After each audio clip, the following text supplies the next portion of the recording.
Hello வணக்கம் இருக்கும் guys. இது டிஎன்பிசி ஸ்டூடெண்ட்ஸுக்கான ஒரு ஸ்பெஷல் வீடியோ. அதாவது இந்த யூனிட் 1 டிஎன்பிசி ஜென்ரல் இங்கிலீஷில் இந்த யூனிட் 1 எப்படி படிக்கிறது, அதோடைய ஆர்டர் என்னது, அதில் எது முக்கியம் இல்லை அப்படிங்கிறது தான் ஒரு அனாலிசிஸ் பண்ண போகிறோம். சரியா? படிக்கிறதுக்கு முன்னாடி இந்த அனாலிசிஸ் ரொம்ப ரொம்ப முக்கியம். ஸோ யூனிட் 1 அப்படிங்கிறது பார்த்தீங்கன்னா கிராமர் இருக்குது. இப்போது டிஎன்பிஎஸ்சியில் குரூப் 2 ஜென்ரல் இங்கிலீஷ் நீங்கள் எடுக்கிறீங்கன்னா அதில் 7 யூனிட் இருக்குது. 7 யூனிட் இருக்குது. 7 யூனிட்ல எதில் சார் மார்க் அதிகமாக கேட்பாங்க, 7 யூனிட்ல எதில் கொஸ்டின் அதிகமாக கேட்பாங்க, எதில் வந்துட்டு இம்பார்ட்டன்ஸ் அதிகம், எது படிக்கிறதுக்கு கஷ்டமாக இருக்கும், எல்லாமே யூனிட் 1 தான். இதில் தான் மார்க் அதிகமாக கேட்பாங்க. இதுதான் படிக்கிறதுக்கு கொஞ்சம் டிஃபிகல்ட்டிஸ் நம்மளுக்கு வரும். மூணாவது, இதில் தான் வந்துட்டு உங்களுக்கு இம்பார்ட்டன்ஸ் நீங்கள் அதிகமாக கொடுக்கணும். சரியா? ஸோ இதை எப்படி படிக்கணும், எந்த ஆர்டரில் படிக்கணும் அப்படிங்கிறது முக்கியம். எங்கேருந்து சார் ஆரம்பிக்கணும், எப்படி போகணும், எப்படி படிக்கிறது, எல்லாமே முக்கியம். இந்த கொடுத்துருக்காங்க பார்த்தீங்களா, சிலபஸ் இப்படி கொடுத்துருக்காங்க பார்த்தீங்களா, அதை அப்படியே வரிசையாக படிக்கக்கூடாதுங்க. அதை அப்படியே வரிசையாக படிக்காதீங்க. அவள் கொடுத்துருக்கிறது ஏதோ ஒரு ஆர்டரில் கொடுத்துருப்பாங்க. நீங்கள் ஆனால் தயவு செஞ்சு இதை வரிசையாக படிக்காதீங்க. நான் வந்துட்டு 2018 டிஎன்பிசிக்கான கிளாஸஸ் எடுத்துகிட்ருக்கேன். ஸோ நாங்கள் ஒரு 4 பேட்சஸ் நாங்கள் கம்ப்ளீட் பண்ணியிருக்கோம். டிஎன்பிசி ஜென்ரல் இங்கிலீஷ்க்கு, பேங்க்குக்கும் நாங்கள் இங்கிலீஷ் எடுப்போம். ஸோ நம்மளுடைய வெப்சைட்டில் இந்த கோர்ஸ் அவைலபிளாக இருக்கும். இதை நீங்கள் பை பண்ணணும் அப்படின்னா நீங்கள் நம்ம வெப்சைட் abidsirenglish.com அப்படிங்கிற வெப்சைட்டுக்குள்ளே போகணும். வெப்சைட்ஸ் இருக்கு. நம்ம வெப்சைட்டுக்குள்ளே போனோடனே உங்களுக்கு லாகின் கேட்பாங்க. லாகின் பண்ணிவிட்டு நீங்கள்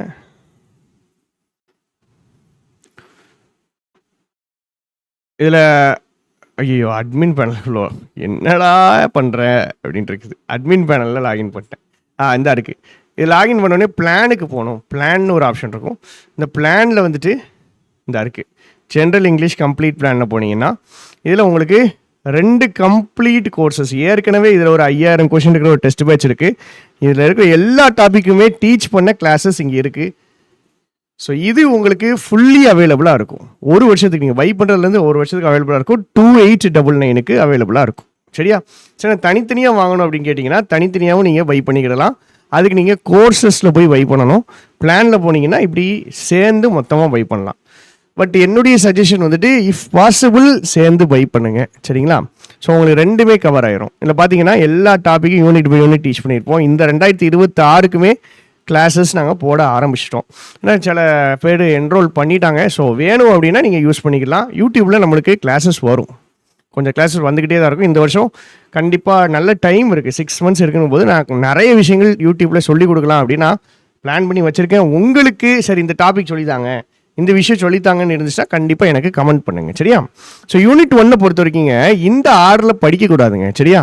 நீங்கள் படிக்க வேண்டிய ஆர்டர் ஃபஸ்ட்டு என்ன அப்படின்னா, ஃபஸ்ட்டு நீங்கள் படிக்க வேண்டியது சென்டென்ஸ் பேட்டர்ன். சரியா? First sentence pattern. இப்போ இந்த ஆர்டரில் தான் நான் கிளாஸ் எடுப்பேன். சரிங்களா? நீங்கள் ஏதோ ஒரு ஆர்டரில் நீங்கள் படிச்சிங்கன்னா எதுக்கு இதை படிக்கிறோம், இதுக்கப்புறம் எதை படிக்கணும், பேசிக் என்னது அப்படிங்கிறது தெரியாமல் போயிடும். நீங்கள் 0லேருந்து ஸ்டார்ட் பண்ணணும். எனக்கு எதுவுமே தெரியாது சார், எனக்கு சாதாரண இங்கிலீஷ் மீடியம் ஸ்கூல் தான், எனக்கு எதுவுமே தெரியாது, நான் எப்படி படித்து கொண்டு போகிறது அப்படின்னு கேட்டிங்கன்னா அந்த ஆர்டரில் கிளாஸஸ் இருக்கும். நம்ம கிளாஸஸ் அந்த ஆர்டரில் தான் இருக்கும். இப்போ நான் சொல்கிற ஆர்டர் தான் அது. இந்த சென்டென்ஸ் பேட்டர்ன் தான் நம்பர் 1. ஸோ எதுவுமே தெரில, ஒன்றுமே எனக்கு தெரியாது, கிராமர் ஸ்பெல்லிங்கே எனக்கு தெரியாதுடா அப்படின்னு இருந்தால் கூட நீங்கள் இங்கேருந்து ஸ்டார்ட் பண்ணிட்டு போகலாம். இது இந்த 25 மார்க்கை பார்த்து ஏமாந்துடாதீங்க. 25 கேட்க மாட்டாங்க, 30 வரைக்கும் கேட்பாங்க. 25 25 தான் நினச்சிடாதீங்க, 30 மார்க் வரைக்கும் கண்டிப்பாக இதில் கேட்பாங்க. ஸோ ஃபஸ்ட்டு நீங்கள் படிக்க வேண்டியது சென்டென்ஸ் பேட்டர்ன். சரியா? 2வது பார்ட்ஸ் ஆஃப் ஸ்பீச். இந்த ஆர்டரில் தான் கிளாஸஸ் எடுக்கும். இந்த ஆர்டர்லேயே நீங்கள் படிங்க, உங்களுக்கு தெளிவு கிடைக்கும். இங்கே மனப்பாடம் பண்ணிட்டு போனீங்கன்னா ஒன்றுமே செய்ய முடியாதுங்க. முன்னாடி படி கிடையாது. டிஎன்பிசியில் இப்போது புரிதல் எதிர்பார்க்குறாங்க. சரியா? அப்போது புரிஞ்சு நம்ம படிக்கணும். ஸோ 2வது பார்ட்ஸ் ஆஃப் ஸ்பீச். இது 2வது. அடுத்தது என்னது? Active voice, passive voice. அது 3வது. Active voice, passive voice. சரியா? எதெல்லாம் கஷ்டம், எதெல்லாம் ஈஸி எல்லாமே நான் உங்களுக்கு பிரித்து சொல்கிறேன். ஆக்டிவ் வாய்ஸ், பேசிவ் வாய்ஸ் இது மூணுமே வந்துட்டு படிக்கக்கூடிய டாபிக்ஸ் தான், ரொம்ப டிஃபிகல்ட் கிடையாது, படிக்கக்கூடிய டாபிக்ஸ் தான். இங்கே பாருங்களேன், இந்த சிலபஸ்லேயே இப்போது என்ன சொல்கிறது, இதெல்லாம் ஒரே டாபிக் தான். டைப் ஆஃப் சென்டென்ஸ் என்னது, டைப் ஆஃப் சென்டென்ஸு, ஸ்டேட்மெண்ட் ஒன்று, இன்ட்ராகேட்டிவ், இம்பரேட்டிவ், எக்ஸ்க்ளமேட்டரி, ஒரே டாபிக் தான். அதே மாதிரி டிரான்ஸ்ஃபர்மேஷன் ஆஃப் சென்டென்சஸ் இங்கேருந்து இது வரைக்கும் ஒரே டாபிக் தான், வேறு வேறு டாபிக் கிடையாது. சரியா, வேறு வேறு டாபிக் கிடையாது, ஒரே டாபிக் தான், சேம் டாபிக் தான், சேம் டாபிக் தான், ஒரே டாபிக் தான். அதே மாதிரி இந்த பார்ட்ஸ் ஆஃப் ஸ்பீச்னு போடுறாங்களே, இந்த பார்ட்ஸ் ஆஃப் ஸ்பீச் தனியாக, இந்த வேர்பு தனியாக கிடையாது. பார்ட்ஸ் ஆஃப் ஸ்பீச்சுக்குள்ளேயே இந்த verb, main verb, auxiliary verbs, regular irregular வேர்ப்ஸ்லாம் வந்துடுவாங்க.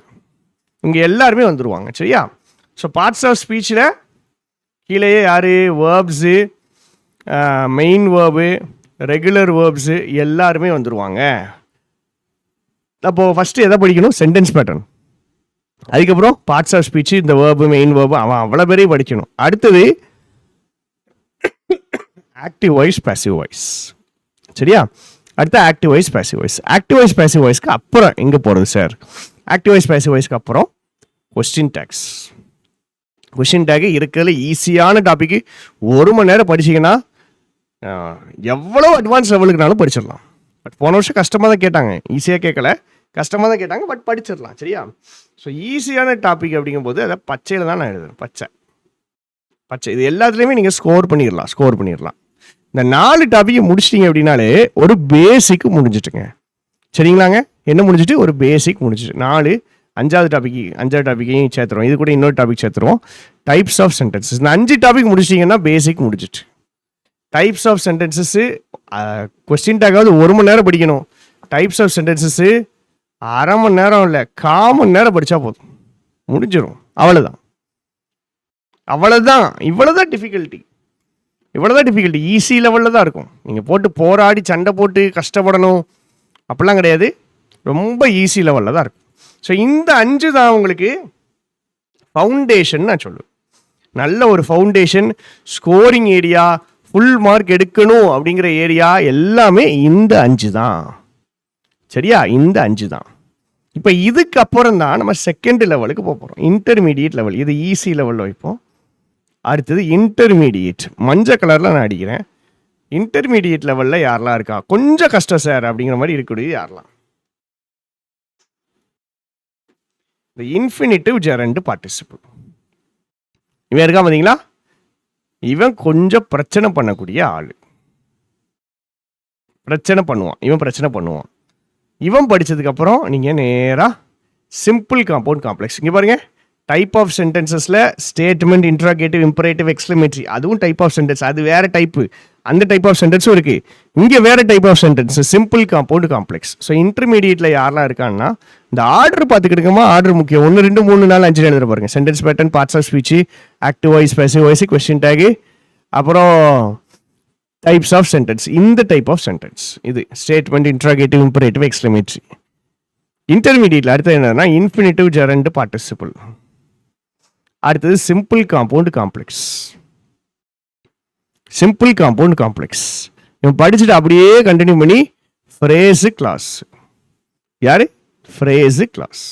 அப்படியே வரிசையா phrase and class.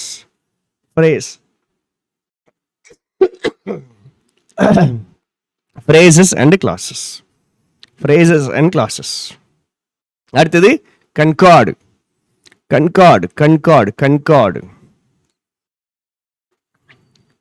கன்கார்டுனா subject verb agreement. சரியா, பேர் மாற்றி கொடுத்துருப்பாங்க, கொஞ்சம் கஷ்டமாக கொடுத்துருக்க மாதிரி கொடுத்துருப்பாங்க, but கன்கார்டுனா subject verb agreement.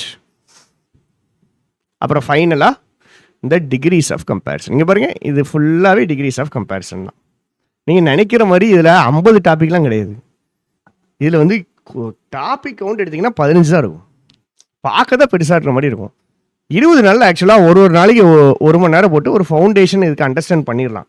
But சில கஷ்டமான டாபிக் மட்டும் 2-3 நாள் போட்டு நீங்கள் நல்லா படிக்கிறீங்கன்னா 30-40 நாளில் இதை கம்ப்ளீட்டாக படித்து முடிச்சிடலாம். சரியா, ஸோ அதை அண்டர்ஸ்டாண்ட் பண்ணிக்கிடணும். கன்கார்டு கூட சேர்ந்து டிகிரிஸ் ஆஃப் கம்பேரிசன், இவங்க அவ்வளோ பேருமே இன்டர்மீடியேட் லெவல். சரியா? ஏன் சார் இன்னொரு லெவல் கஷ்டமா அப்படின்னு கேட்டிங்கன்னா, அப்படி கஷ்டம்லாம் கிடையாது. கஷ்டம் கிடையாது. படிக்க டைம் எடுக்கும், அவ்வளோதான். கிராமரில் கஷ்டமே கிடையாதுங்க. நீங்கள் புரிஞ்சு படிச்சிங்கன்னா கிராமர் அழகாக இருக்கும், சூப்பராக இருக்கும். கஷ்டமே கிடையாது. சரியா? அந்த 10 முடிச்சதுக்கப்புறம் 11ஆவதா டிஃபிகல்ட் லெவல் அப்படின்னா யார்? டிஃபிகல்ட் டாபிக், கொஞ்சம் டைம் எடுக்கக்கூடிய டாபிக் யாரெல்லாம் அப்படின்னா, இந்த இருக்கான் direct to indirect, punctuation, synthesis of sentence. இந்த ஆர்டரில் படிங்க. 11, 12 பங்க்சுவேஷன், சிந்தசிஸ் ஆஃப் சென்டென்ஸு. 13 படிப்போம். அப்புறம் டிரான்ஸ்ஃபர்மேஷன் ஆஃப் சென்டென்ஸு, டென்ஸ். அவ்வளோதான். டென்ஸை கடைசியாக படிங்க. சரியா? டென்ஸை கடைசியாக படிங்க. அப்போ தான் அண்டர்ஸ்டாண்ட் பண்ணிக்கிறதுக்கெலாம் ஈஸியாக இருக்கும். 15 டாப்பிக்கை இப்படி பிடிக்க தெரியணும். நம்ம பாருங்கள், சூப்பராக நம்ம அழகாக பிடிச்சிட்டோம். அப்போ நம்மளுக்கு அவ்வளோ ஒரு பயங்கரமான ஒரு விஷயமா இது தெரியவே தெரியாது. அந்த 15 டாப்பிக்லேயுமே இது ஈஸி, இது மீடியம், இது ஹார்டுன்னு வேறு பிடிச்சிருக்கோம். ஹார்டுக்கெலாம் நம்ம 3 கிளாஸ் 4 கிளாஸ்னு கூட போடுவோம். மீடியம் இருக்கிறதுக்கு 1 கிளாஸ் 2 கிளாஸ் போடுவோம். ஈஸிக்கு ஒரே கிளாஸில் முடிச்சிடலாம். இப்போ இவ்வளோ தான் இருக்கும். நீங்கள் கிராமரில் தான் மெயினாக பார்த்து பயப்படுவீங்க, பதடுவீங்க. இதில் ஒன்றுமே இருக்காது. இப்படி அழகாக பிடிச்சி சூப்பராக பார்த்துட்டோன்னு வச்சுக்கிடுங்க, செமையாக நம்மளுக்கு போயிடும். ஏற்கனவே நம்ம சென்டென்ஸ் பேட்டர்னுக்கான பேசிக் கிளாஸஸ் போட்டிருக்கோம். பார்ட்ஸ் ஆஃப் ஸ்பீச் இந்த சேனல்லே கிளாஸஸ் இருக்குது. கண்டிப்பாக பாருங்கள். ஆக்டிவ் வாய்ஸ், பேசிவ் வாய்ஸ் வரைக்கும் நான் போட்டிருக்கேன். சரியா? ஸோ அடுத்தது கொஸ்டின் டேக்ஸ் போடணுமா, இல்லை வேறு எந்த டாபிக் வேணும் அப்படிங்கிறத சொல்லுங்கள். இது ஒரு அனலிசிஸ் வீடியோ தான். ஸோ எப்படி படிக்கணும், எந்த மாதிரி இதை பிரிக்கணும் அப்படிங்கிறத நம்ம சொல்லியிருப்போம். உங்கள் கமெண்ட்ஸை கண்டிப்பாக சொல்லுங்கள். Thank you, ta ta, bye by.